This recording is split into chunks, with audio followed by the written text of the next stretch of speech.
What's up, you guys? How y'all doing? Man, tell you that game on Thursday was very disappointing.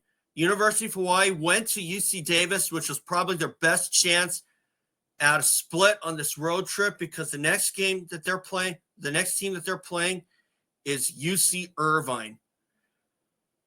Gonna get to that in a bit, but first of all, I'm gonna keep it short today.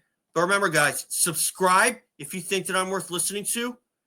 And I'm going to run down where they really lost this game. So, first of all, subscribe. Let's get into this.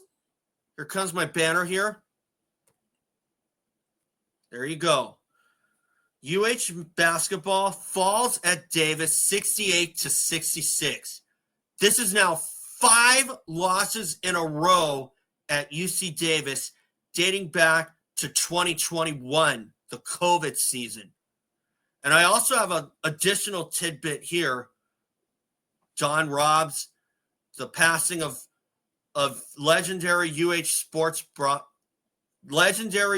baseball radio commentator Don Robs, who's the father of Spectrum Sports Hawaii's Scott Robs, who does just a hell of a job himself, let me tell you.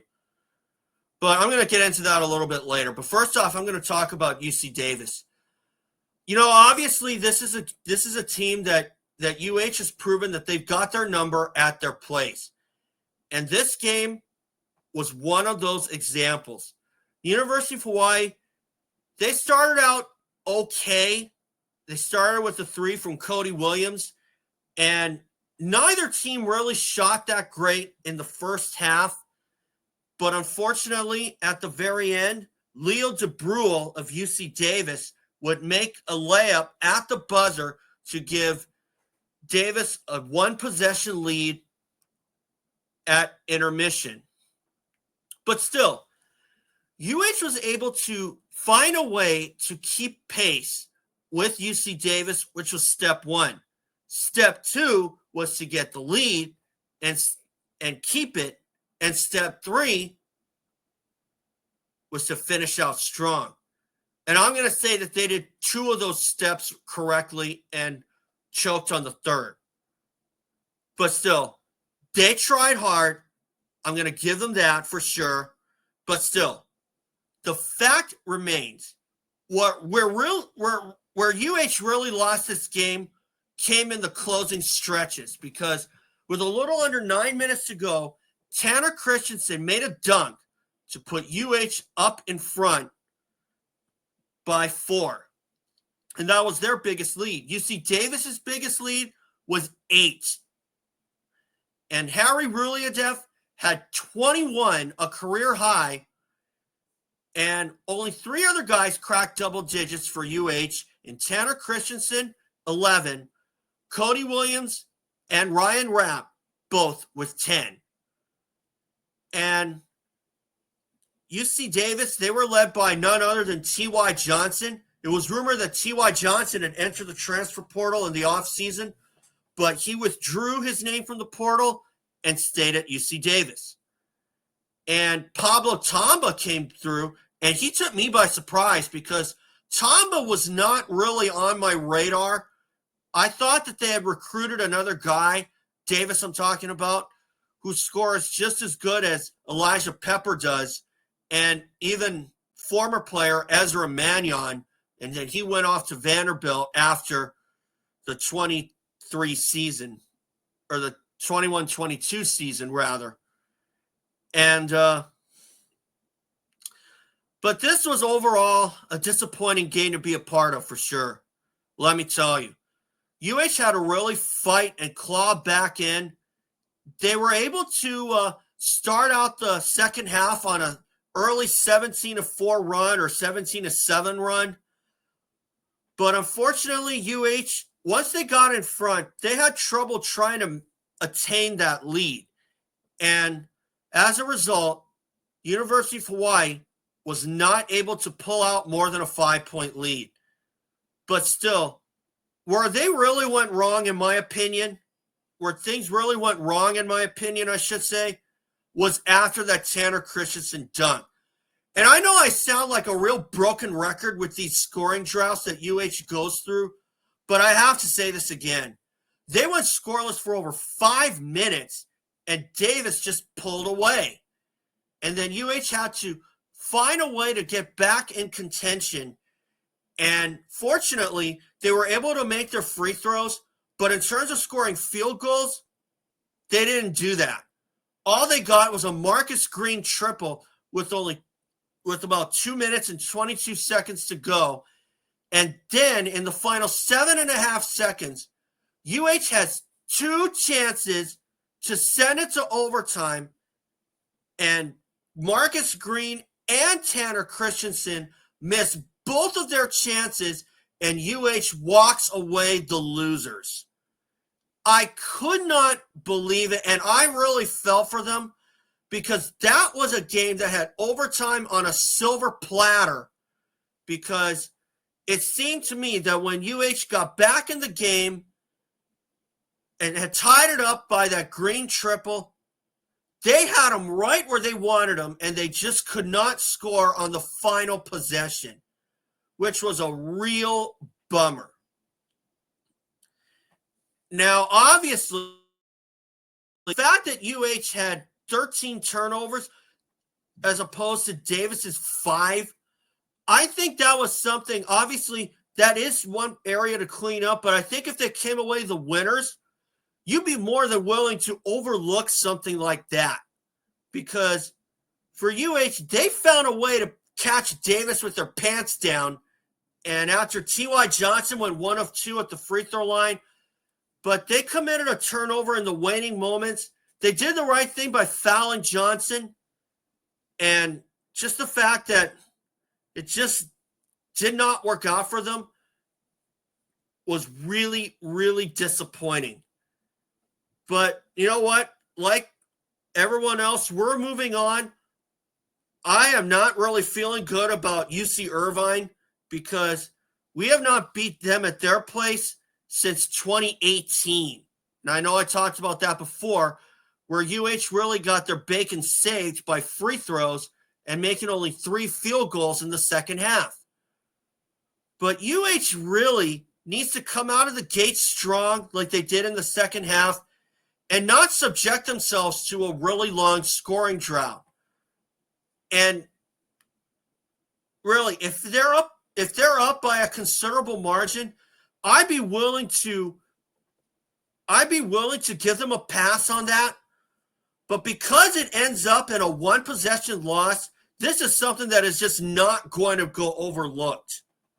It's just, or I should say, this is something that is not going to be overlooked at all.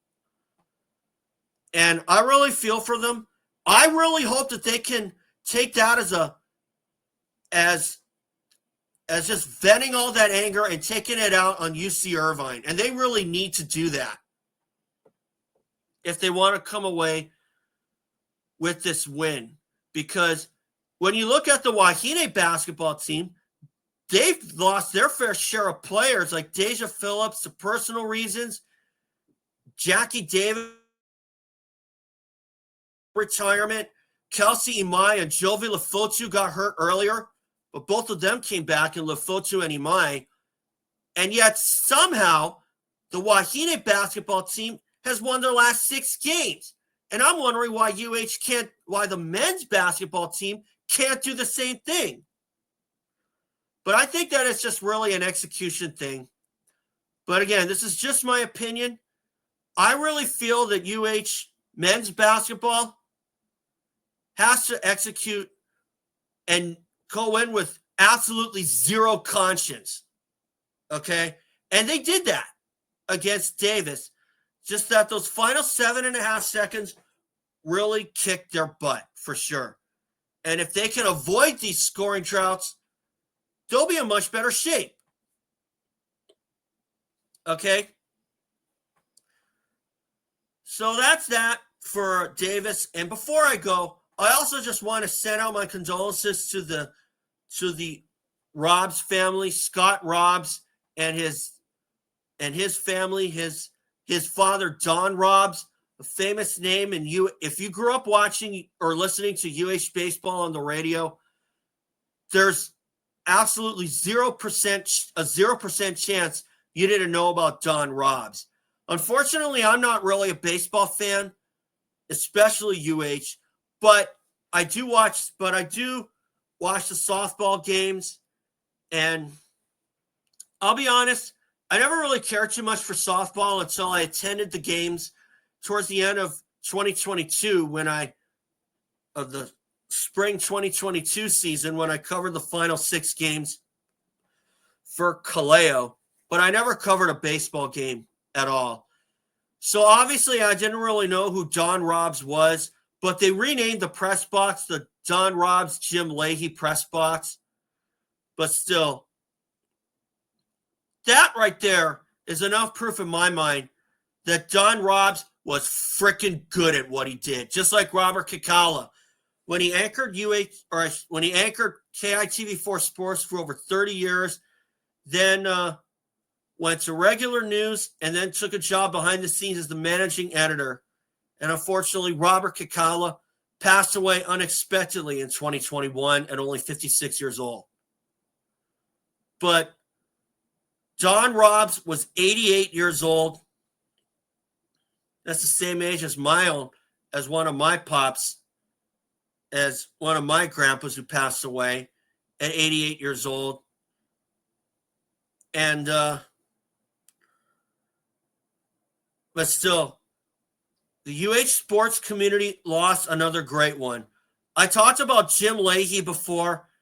Now, this is a guy, Jim Leahy, that hit me pretty hard because as someone who's been to UH men's basketball for over 20 years, soon to be 30, Jim Leahy was a real icon of my childhood, for sure. What that guy did for UH sports is what Art Ekman did for Supercross. And what Don Robs did for baseball is what Art Ekman did for Supercross, okay? So, obviously, UH sports lost another great one. So, my condolences sent to Scott Robs and his Ohana. So, obviously, like I said, UH sports lost a great one. We'll never forget you, Don Robs. But first of all, guys, so I just wanted to get that in as part of my video. So, anyway, guys, thanks for watching. But before I say goodbye, I'd like to take a moment of silence to remember Mr. Don Robs.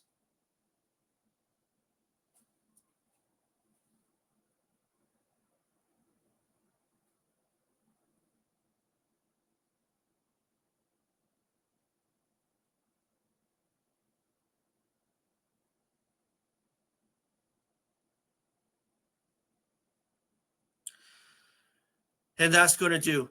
Thanks, guys. Subscribe, and I'll catch you all after UC Irvine.